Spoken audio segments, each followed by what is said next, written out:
Hi, this is Lionel. I'm doing, another review of Big Brother 19, Big Brother 19 episode 3. And basically, I did miss the first couple minutes of it, but, I read up on what happened. I missed like the first like 10 minutes or so, 10, 15 minutes. But I'll still let you know what happened because I read up on what happened. Please leave a comment, in the comment section and subscribe, and I definitely appreciate it. So basically, this is what I missed. Show starts off with them showing, these different show mantis. There's like 3 sets of show mantis kind of going on. You got Matt flirting with Elena, Raven, flirting around with Matt, and then obviously you got the one with Josh and Jessica. So it shows them. I don't understand this whole showmance thing. I think it's absolutely freaking stupid, if you ask me. And let me know what y'all think in the comment section. Anybody who watches this video, very much appreciate the views and appreciate anybody who wants to comment, and leave a thumbs up, and please subscribe. The whole showmance thing to me makes no sense. And the reason why it makes no sense is it puts a bigger bullseye on your chest. Automatically being those guys, being a muscular dude, you have a target on your chest, which is stupid and enough of it just judging people based off of looks. But you're gonna add a showmance to it, it puts an even bigger bullseye. Showmances never work. It's never ever works, makes no sense. You'll never be looked upon as an individual. You won't be looked upon as Cody, a player. You'll be looked upon as Cody and Jessica, or whoever the showmans happen to be. Just look at how a showmans is perfect that you don't do showmans. Just go all the way back to season 3 if anybody doesn't believe. And I think most super fans would agree with me that showmances are stupid. But go back to season 3 with Lisa. She was the winner. She had an opportunity early on. She had a showmance with a guy named Eric, I believe was his name. If I'm wrong, let me know. And she basically had a showmance with him. He was a firefighter from New York, I believe. And they had an opportunity where the house guests who got evicted could come back in, and all the house guests had to vote. They each went a secret part of the house, a different part of the house where nobody could see their vote. And each one of them had to vote who they wanted to come back in. And whoever got the most votes would come back in. She purposely did not vote her showmans back in because, and at the time I was like curious on why she didn't do it. And he said the reason why, because she said she wouldn't be looked upon as Lisa as an individual. She'd be looked upon as part of a group or a couple or a pair, which puts a bigger bullseye in the chest. She'll never be looked upon as an individual player. And obviously her goal was to win the money, and it worked out perfectly because she was looked upon as part of a showmance or a pair or whatever it is you want to call it. When her showmance was in the game, all of a sudden he gets voted out. Nobody pays attention to her. And she gets all the way to the end. She's able to fly under the radar. She gets all the way to the end and wins the $500,000. So that just proves my point right there. But let's get back to the game now. So the other part that I missed is basically, Cody, that jackass. I can't stand him. Let me know what you think of Cody. He has to choose people to be the have-nots for the week. The have-not thing, it makes no sense to me. But so he asked some people to volunteer, and basically the have-nots were basically Josh, Megan, who's now gone, who self-evicted herself. We'll get into that in a second. Ramses, Jillian, and Paul all volunteered and entered the have-not room filled with foam spikes in the bed. They also get a new temptation. The first have-not to go to the diary room and request a key gets to open one of 2 boxes. One contains a free have-not pass. The other one contains a pass. And I actually think this is actually entertaining, actually.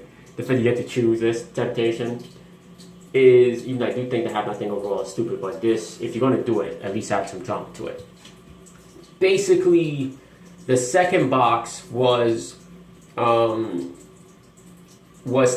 to have an extension for 1 extra week of being a have-not. So if he chose the wrong box, instead of spending 1 week, he spends 2 weeks. So he had to spend an extra week.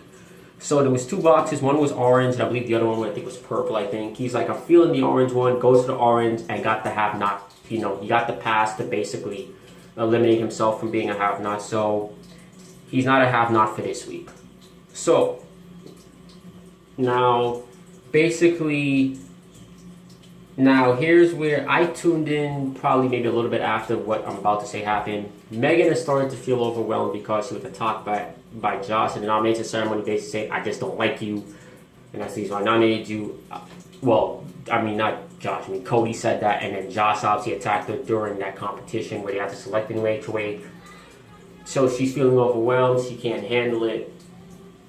And what basically happens is, now here's where the controversy comes in, where Megan eventually self-evicts herself. Is basically, and I tuned in basically right after this happened, unfortunately. Jessica refers to, Alex as Pow Pow. If anybody remembers that name Pow Pow, it's basically the name that Paola from BB16, it was the nickname that everybody used to call her in BB16. She was from New York, DJ. People used to call her Pow Pow instead of calling her Paola. Most people call her Pow Pow. So basically that's what Jessica calls Alex, Pow Pow. Now, basically Megan now goes over to, let's see. Megan mishears this and tells Alex that Jessica called her a panda. So now, when she goes over and tells Alex that Jessica just called her a panda, what now happens is, what's his name from last season? Almost all of a sudden my memory's going blank here, and all of a sudden, I don't know why. Just bear with me for a quick second. Let's see, where is it? Sorry, I don't know why it is. Oh, Paul now overhears this. Sorry about that. Paul overhears this. He goes to Jessica. This is where I tuned in now. Paul goes over to Alex. I saw when he goes over to Alex, and this is exactly when I turned the TV on, because I had to do something.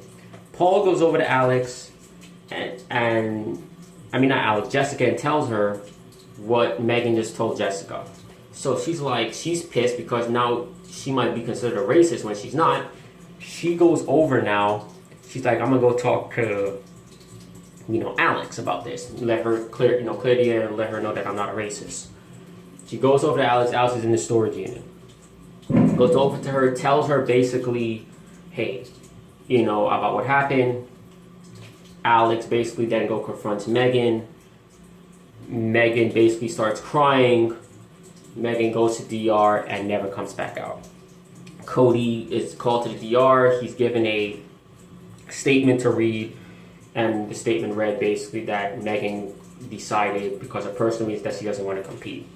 Now, and that Cody will have to nominate a new house guest in her spot.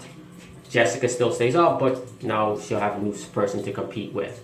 So now basically you have the Den of Temptation. Every week somebody now is going to be tempted. America has to vote. I don't believe that nonsense.